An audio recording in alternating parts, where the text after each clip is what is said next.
Hello friends, welcome to global GK tricks. तो CAA देश में लागू हो गया है, जैसा कि चुनाव के पहले आदेश जारी किया गया था। इसे लागू करने के लिए सिटीजन अमेंडमेंट एक्ट, जो आज हम सब जानेंगे कि ये क्या है, कब से प्रस्तुत किया गया, कब इसे और कब कानून को पास करके लागू कर दिया गया है। क्या है ये एक्ट, किस वजह से इस एक्ट की ज़रूरत पड़ रही है, क्या ये किसी धर्म संप्रदाय के खिलाफ है, सब कुछ हम इस वीडियो में आपके डाउट्स को क्लियर कर देंगे, सब कुछ जानेंगे। सबसे पहले हम इसे जान लेते हैं कि इसमें इमिग्रेंट, जो सबसे महत्वपूर्ण टर्म है, इमिग्रेंट को जान लेते हैं। पहले जो अप्रवासी यानी कि इमिग्रेंट और इलीगल इमिग्रेंट का अर्थ समझेंगे।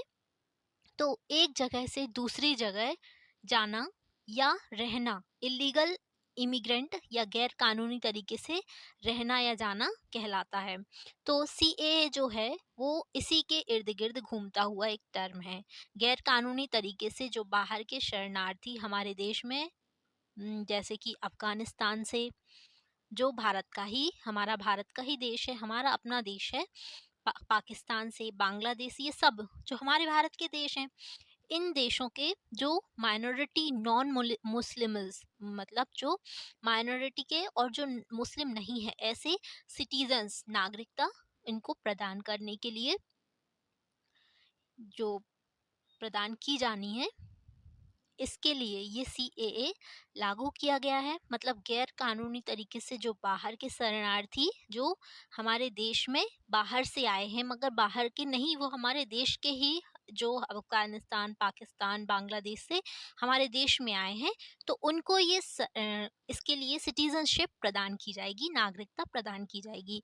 तो अब आगे देखते हैं कि आप जानते ही हैं कि इस एक्ट की ज़रूरत क्यों पड़ी। आप जानते ही हैं कि जो सिटीजनशिप है उसमें, देखिए, अगर कोई कमज़ोर वर्ग का, कोई कमज़ोर है इन देशों में, जो कमज़ोर हैं, तो उन पर अत्याचार होते रहे हैं, उनका उत्पीड़न होता रहा है।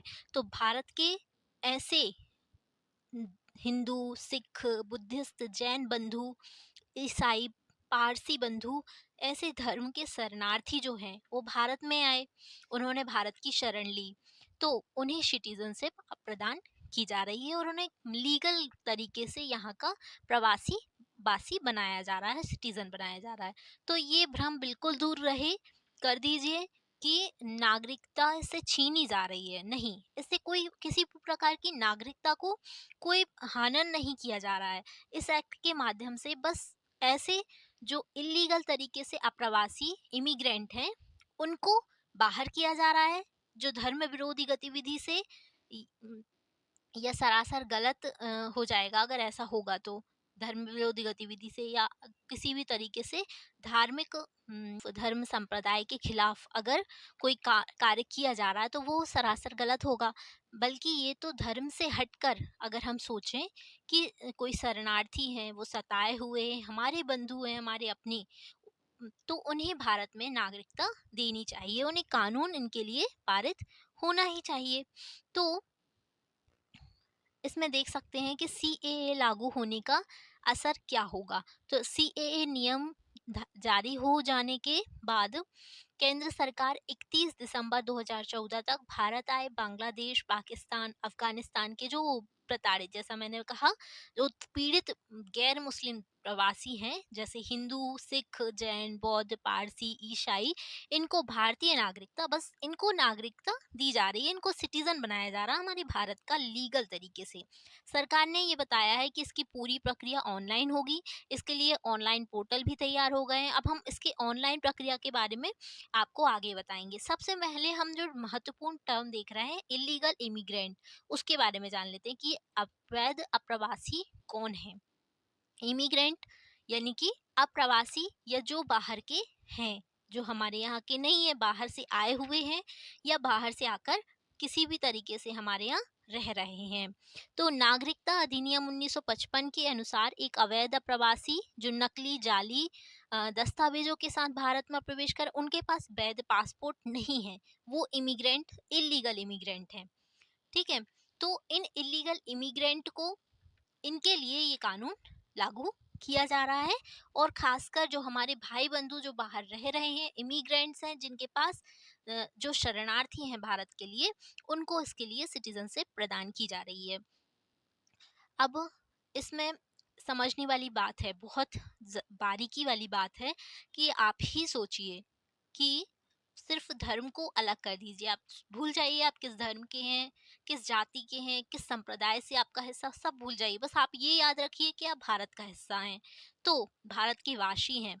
तो जो शरणार्थी, जो सताए हुए बंधु हैं, अगर उन्हें हम भारत में नागरिकता देने का कानून बना रहे हैं, तो इसमें गलत क्या है?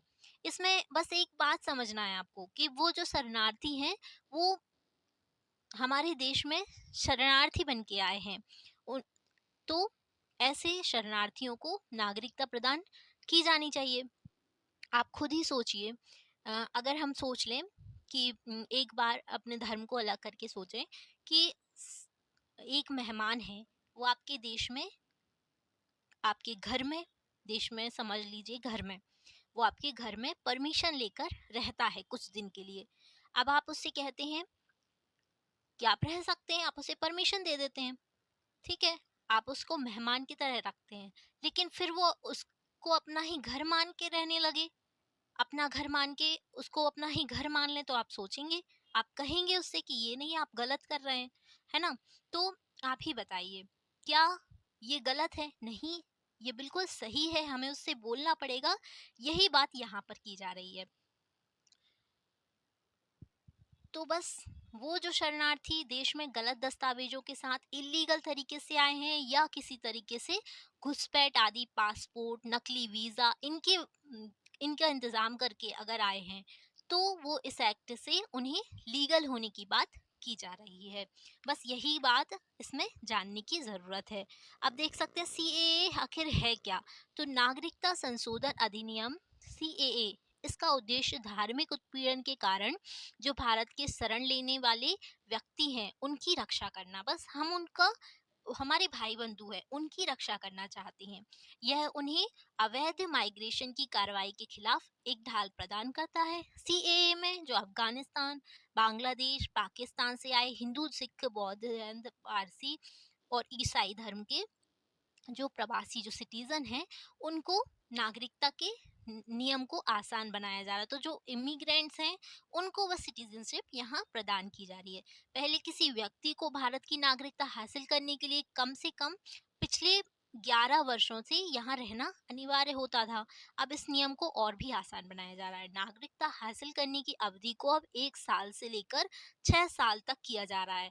आसान शब्दों में अगर बोलें, कि वो भारत के जो 3 पड़ोसी देश हैं, पाकिस्तान, अफगानिस्तान, बांग्लादेश, इनके जो निवासी हैं, उनको यहाँ पर 6 साल से 1 साल से लेकर 6 साल तक निवास करना ज़रूरी है।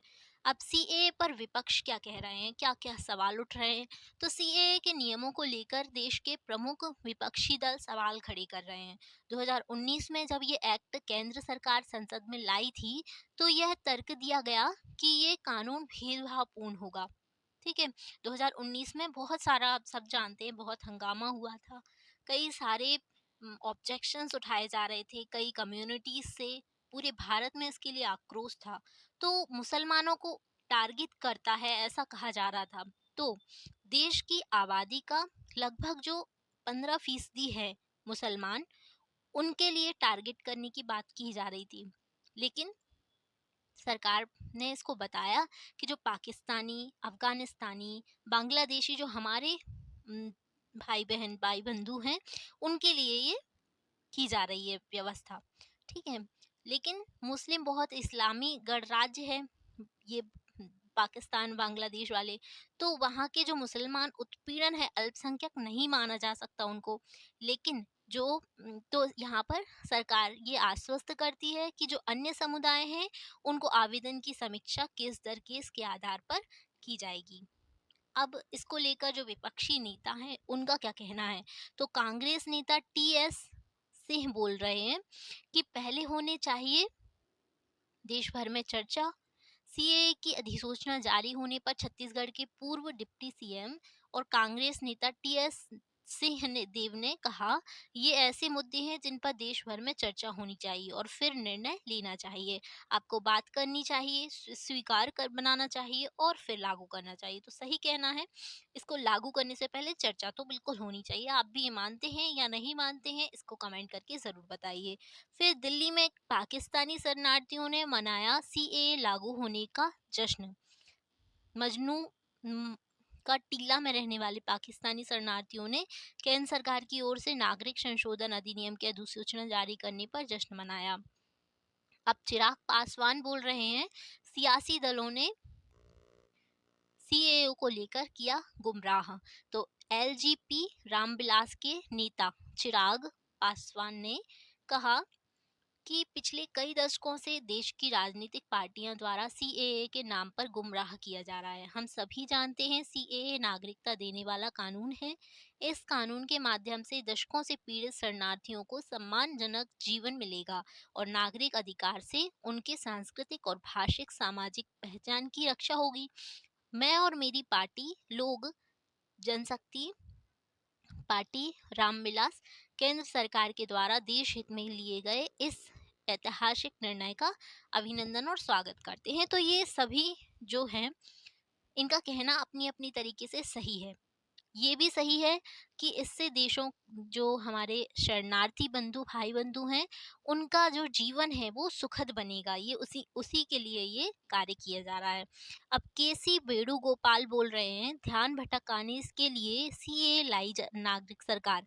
नागरिकता संशोधन कानून सीएए की अधिसूचना जारी होने पर कांग्रेस महासचिव केसी गोपाल ने कहा, इतनी देरी क्यों? अगर सरकार में इस मुद्दे पर थोड़ी सी भी गंभीरता होती तो वो 4 साल पहले ही इसे लागू कर देते। अब सीएए लागू करने पर क्या बोले कश्मीर के ग्रैंड मुफ्ती। तो केंद्र सरकार की ओर से नागरिकता संशोधन कानून यानी सीएए की अधिसूचना जारी करने पर कश्मीर के ग्रैंड मुफ्ती नासिर उल इस्लाम ने कहा, इस मुद्दे पर एक अलग प्रेस कॉन्फ्रेंस की जाए और जहां मुझे तो कहना है वहां मैं कहूंगा। फिर रक्षा मंत्री राजनाथ सिंह का कहना है, पीएम मोदी जो कहते हैं करके दिखाते हैं। रक्षा मंत्री राजनाथ सिंह ने एक्स पर पोस्ट में कहा कि हमारे प्रधानमंत्री नरेंद्र मोदी जो कहते हैं वह उनकी सरकार करके दिखाती है। आज सिटीजनशिप अमेंडमेंट रूल 2024 नोटिफिकेशन जारी होते ही यह कानून लागू हो गया है।